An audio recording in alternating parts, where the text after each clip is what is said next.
मंगलवार व्रत कथा। एक ब्राह्मण दंपत्ति के कोई संतान न हुई थी, जिसके कारण पति पत्नी दुखी थे। वह ब्राह्मण हनुमान जी की पूजा हेतु वन में चला गया। वह पूजा के साथ महावीर जी से एक पुत्र की कामना प्रकट किया करता था। घर पर उसकी पत्नी मंगलवार व्रत पुत्र की प्राप्ति के लिए किया करती थी।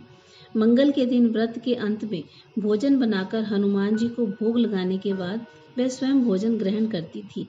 एक बार कोई व्रत आ गया, जिसके कारण ब्राह्मणी भोजन न बना पाई। तब हनुमान जी का भोग भी नहीं लगाया। वह अपने मन में ऐसा प्रण करके सो गई कि अब अगले मंगलवार को हनुमान जी को भोग लगाकर अन्न ग्रहण करूंगी। वह भूखी प्यासी 6 दिन पड़ी रही। मंगलवार के दिन तो उसे मूर्छा आ गई। तब हनुमान जी उसकी लगन और निष्ठा को देखकर प्रसन्न हो गए।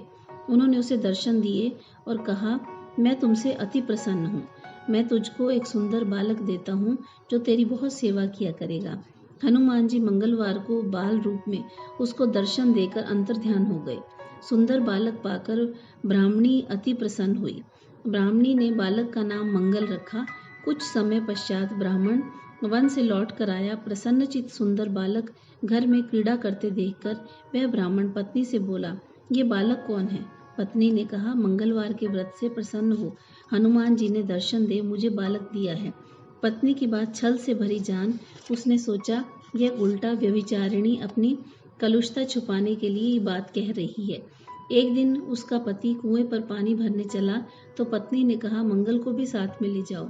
वह मंगल को साथ में ले गया और उसको कुएं में डालकर वापस पानी भरकर घर आया तो पत्नी ने पूछा, मंगल कहाँ है? तभी मंगल मुस्कुराता हुआ घर आ गया।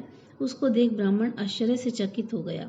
रात्रि में उसके पति से हनुमान जी ने स्वप्न में कहा, यह बालक मैंने दिया है, तुम पत्नी को उल्टा क्यों कहते हो?